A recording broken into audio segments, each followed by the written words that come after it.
Well, shares of Yahoo are certainly a big part of that story after CEO Terry Semel said that he will release the company's new Project Panama next month.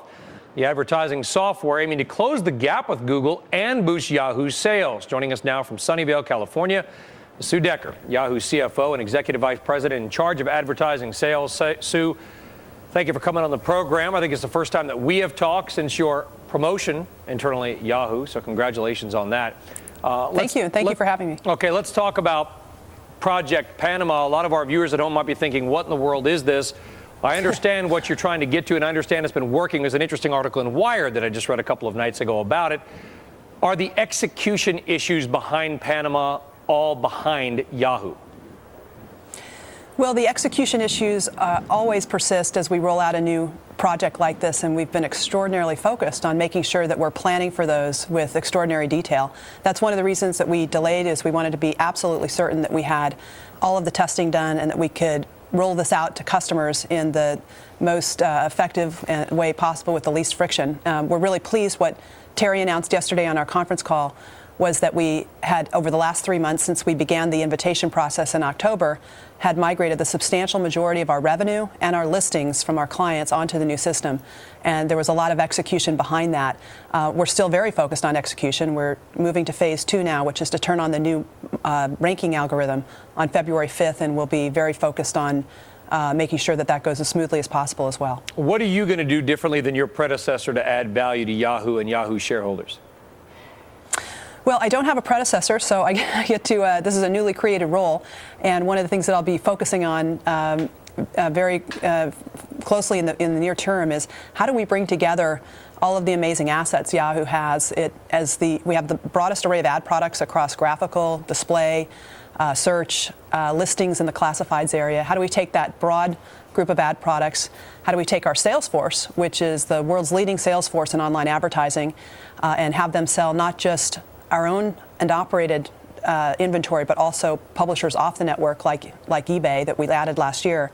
How do we take those two assets along with our technology that we just introduced with Panama and the enormous data that we have on the world's largest online audience and combine all those to create the most effective ad network in the world? And how do you do that?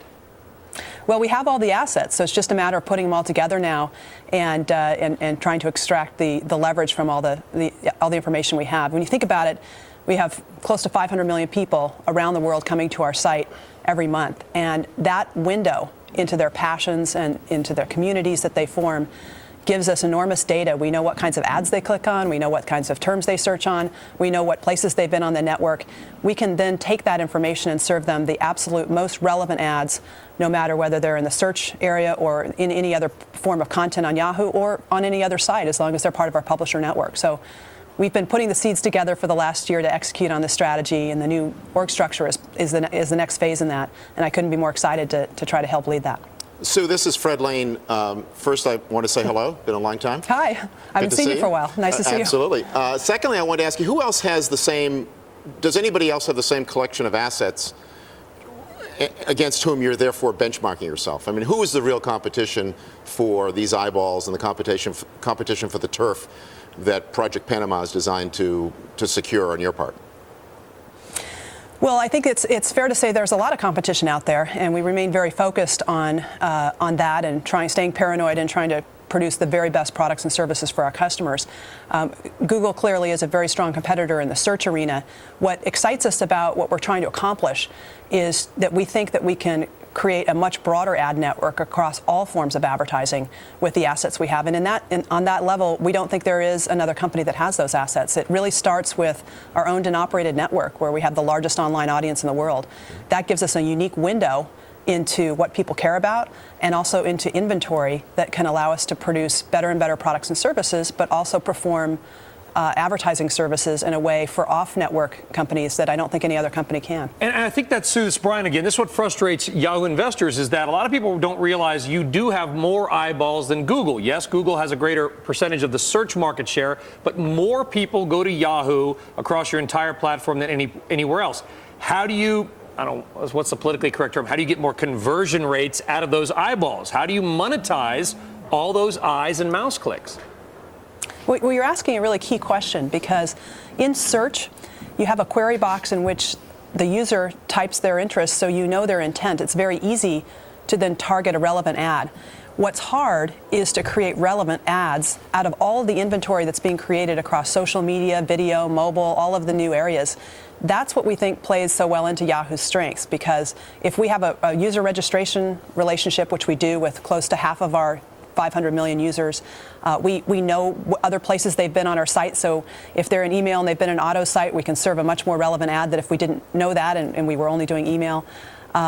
We know what kinds of ads captivate them, and with all that information, we think we can increasingly add relevance to all of the inventory that's out there. In fact, search represents only about 5% of the inventory. Most of the inventory is in communications, information, entertainment, and those are some of the areas growing the fastest as broadband takes hold.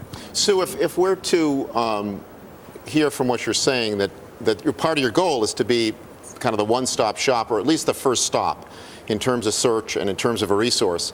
Does that suggest that there are there any holes in the product line that we should be aware of, or that you want to talk about, or maybe you don't? He wants to sell you a company. He wants to sell you a company. That's exactly right. There must be a commercial opportunity here. Well, I would say that we feel like we're just at the beginning. So I wouldn't necessarily. I would characterize it more as that we have the Panama technology that's being introduced to the marketplace is very modular, it's very flexible, and it's built with platform components. What that all means is that we can extend it into other forms of capabilities over time. This is the first introduction. You'll see a lot more from us over the next year as it relates to enhancing the features and capabilities on Panama. But we really expect to take that core technology and extend it to other ways so that we can lead this evolution in advertising. And what does former hedge fund manager, current author Andy Kessler say out there about the Valley? It's all about scale. How scalable is Project Panama? That's a very important question. In fact, we could have introduced something much sooner that was not scalable. We actually our engineers completely redesigned our old system, and actually it's a new system versus the one that we originally bought from Overture. It was designed to handle the scales that we expect over the next 10 to 20 years, and that's one of the reasons we took the time to make sure that we had it right. All right, Fred wants to sell you a company. I'm just more interested in what you're willing to spend on anything, whether it's a company, a data center. You control the purse strings there now, basically, Sue. How much money does Yahoo need to spend to implement that scale? Well, we have spent a lot of money over the last 18 months in preparation for this introduction. So I'm happy to say that the investment in Panama, at least as far as its initial introduction, is behind us. However, we plan to continue to reinvest in that technology and in future technologies to innovate in the advertising business. And we're fortunate. We have a very attractive business model, as you can see from our margin structure, 40% margins on revenue ex-TAC. And even after investing heavily in capital spending to help drive that scale, we convert a very large percentage of our operating cash flow to free cash flow. So we do have a very strong financial model that supports the investment, and we plan to continue to invest to lead the industry. And the last question is the one I want to know the most. Is Project Panama named after the country or the Van Halen song? I will leave that to your imagination, whichever one you prefer. Or a combination of the two, Sue. Thank you very much. Sue Decker, who has no predecessor at Yahoo because it is a newly created position. Either way, congratulations on that newly created position, Sue. Thank you very much. Thank you so much, and thank you for having me. All right, thank you.